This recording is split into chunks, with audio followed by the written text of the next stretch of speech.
আপনারা দেখছেন এটাই রিয়ালিটি। আমি অনুপ বিশ্বাস। দর্শক, আজ একটা বিরাট বড় খবর সামনে এসেছে।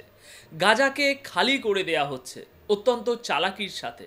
ধীরে ধীরে গাজা থেকে সাধারণ মানুষকে নিঃশব্দে বের করে দেওয়ার কাজ শুরু হয়ে গেছে। মানুষকে একদম চুপিসারে জাহাজে ভরে ভরে দক্ষিণ আফ্রিকায় পাঠানো হচ্ছে।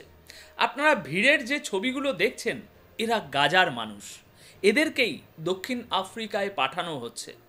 ইসরায়েল এবং দক্ষিণ আফ্রিকার এই রহস্যময় ট্রানজিটের পুরো ব্যাপারটা আমি আপনাদের সামনে তুলে ধরতে যাচ্ছি। খুব মনোযোগ দিয়ে শুনবেন, কারণ ডিজাস্টার ক্যাপিটালিজমের অভিযোগ আরও জোরালো হচ্ছে। এটা গাজার সাথে জড়িত অত্যন্ত গুরুত্বপূর্ণ এবং চাঞ্চল্যকর একটি খবর, তাই এর প্রতিটি শব্দ খুব মন দিয়ে শুনবেন। কিন্তু তার আগে এই ভিডিওগুলো একবার দেখুন, যা দেখলে আপনারও হৃদয় কেঁপে উঠবে, মন কান্নায় ভেঙে পড়বে। এই ভিডিওগুলো শেয়ার করে লেখা হয় যে দক্ষিণ আফ্রিকার জোহেন্সবার্গ আন্তর্জাতিক বিমানবন্দরে একটা মর্মান্তিক দৃশ্য দেখা গেছে। গাজা থেকে আসা কয়েকশো ফিলিস্তিনি ঘন্টার পর ঘন্টা প্লেনের ভিতরেই আটকে ছিলেন। কিন্তু কেন? কারণ দক্ষিণ আফ্রিকার কর্মকর্তারা তাদের দেশে ঢোকার অনুমতি দিতে সরাসরি অস্বীকার করেন। আর এটা সেই দক্ষিণ আফ্রিকা যারা গাজার মামলাটি খুব জোর সোরে আইসিসিতে লড়ছে। কিন্তু দর্শক, আসল তিক্ত সত্যটা হলো, এই সিদ্ধান্ত দক্ষিণ আফ্রিকা একা নয়নি। খবর অনুযায়ী ফিলিস্তিনি কর্তৃপক্ষ অর্থাৎ মাহমুদ আব্বাসের পিএলএ নিজে দক্ষিণ আফ্রিকা সরকারকে অনুরোধ করেছে যেন এই লোকেদের দেশে ঢুকতে না দেয়া হয়।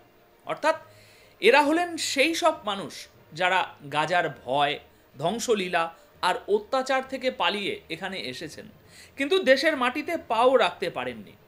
রিপোর্ট বলছে যে ফিলিস্তিনি কর্তৃপক্ষের আসল উদ্দেশ্য হলো যে কোনোভাবে গাজা থেকে মানুষের পালানো বা সেফ এক্সিট বন্ধ করা, যাতে সাধারণ মানুষ সেখানেই থাকে, কষ্ট ভোগ করে। কারণ মানুষ যদি গাজা ছেড়ে চলে যায়, তাহলে ফিলিস্তিনি কর্তৃপক্ষের গাজা শাসন করার যে স্বপ্ন, তা তো ধুলোয় মিশে যাবে। গাজার অনেক পরিবারকে প্লেনের ভিতরে বসে কাঁদতে দেখা গেছে। তারা অনুরোধ করছিল যাতে তাদের নামতে দেয়া হয়, সাথে বাচ্চারাও ছিল। কিন্তু পরিস্থিতির কোনো পরিবর্তন হয়নি। কেউ তাদের আর্তনাদ শোনেননি। শুনুন শুনুন, আমি আছি আপনাদের সাথে। শুনুন, গাজার সেই মহিলাটি কথা বলতে বলতে কান্নায় ভেঙে পড়লেন।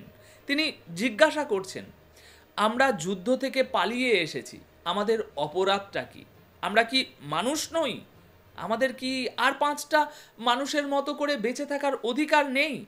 শুনুন, আমি আছি আপনাদের সাথে।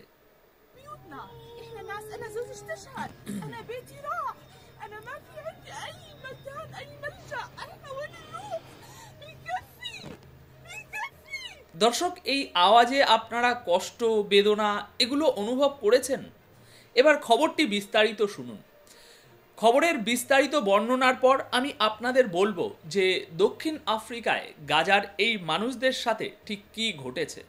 গাজায় বৃষ্টি, বন্যা এবং ইসরায়েলি নিষেধাজ্ঞার কারণে লক্ষ লক্ষ মানুষ যখন তাঁবুতে ডুবে যাচ্ছে, তখন একটি অস্পষ্ট ট্রানজিট স্কিম সামনে এসেছে।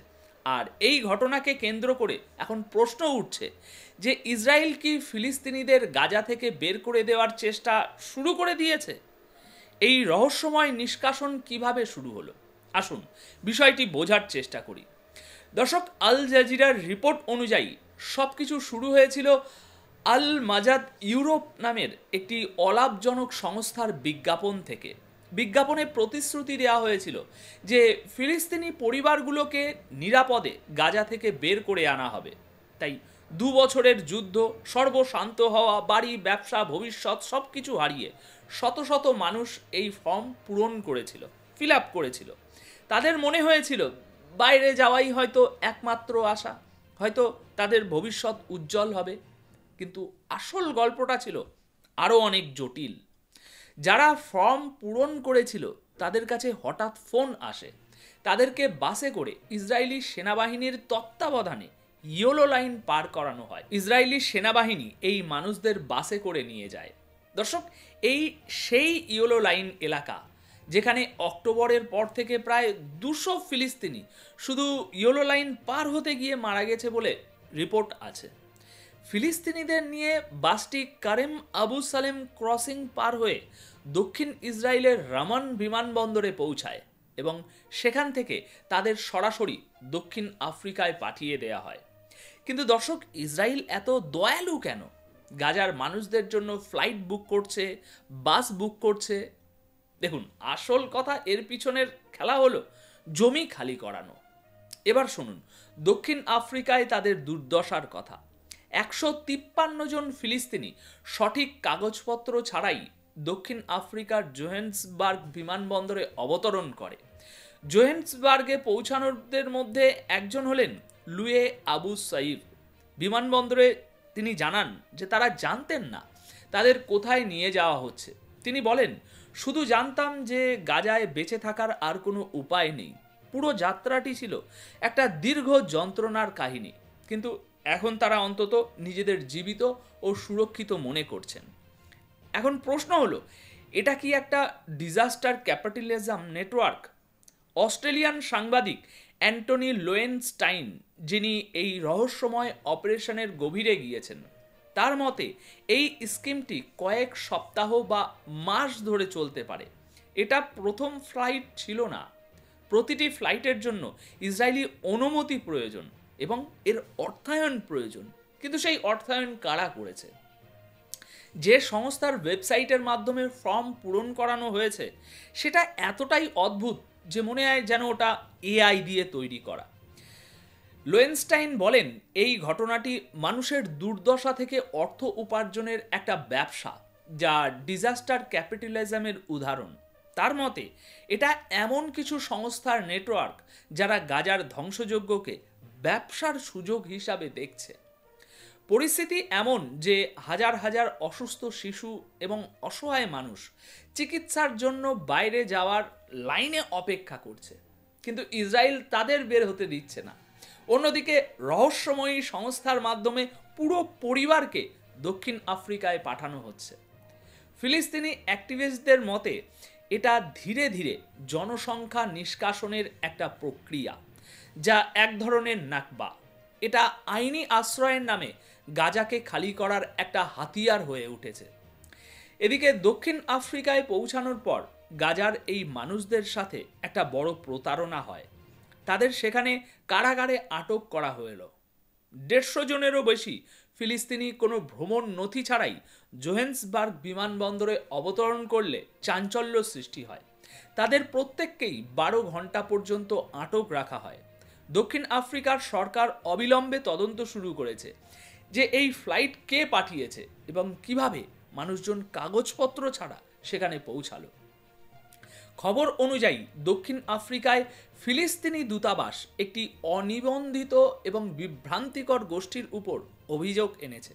তাদের দাবি, এই গোষ্ঠীটি, যা ইসরায়েলের সাথে যুক্ত বলে মনে করা হচ্ছে, তারাই এই ফ্লাইটের আয়োজন করেছিল। দূতাবাস জানিয়েছে যে মানুষদের নিরাপদ উত্তরণ এবং আইনি ব্যবস্থার মিথ্যে প্রতিশ্রুতি দেওয়া হয়েছিল, কিন্তু আসল পরিকল্পনাটি ছিল সম্পূর্ণ সন্দেহজনক। বর্তমানে সকল যাত্রীর পরিচয় যাচাই করা হচ্ছে এবং সরকার জানার চেষ্টা করছে যে এই অপারেশনটি মানবিক সাহায্য ছিল নাকি অন্য কোনো উদ্দেশ্যে করা হয়েছিল। ফিলিস্তিনি কর্তৃপক্ষ এই বিষয়ে সোচ্চার হওয়ায় খবরটি সামনে আসে। তারা বিশ্বকে এই প্রতারণার কথা জানায় এবং ওই মানুষদের ফেরত পাঠানোর দাবি করে। দর্শক, সাহায্যের নামে এভাবেই হয়তো প্রতিদিন গাজাকে খালি করে ফেলা হচ্ছে। এখন এই সম্পূর্ণ ঘটনাটি জানার পর আপনার কি রায়? কি উদ্দেশ্যে কে বা কারা করতে পারে বলে মনে হয় আপনার? কমেন্ট বক্সে আপনার মতামত অবশ্যই লিখে জানাবেন। অনেক অনেক ধন্যবাদ আপনাদের সকলকে।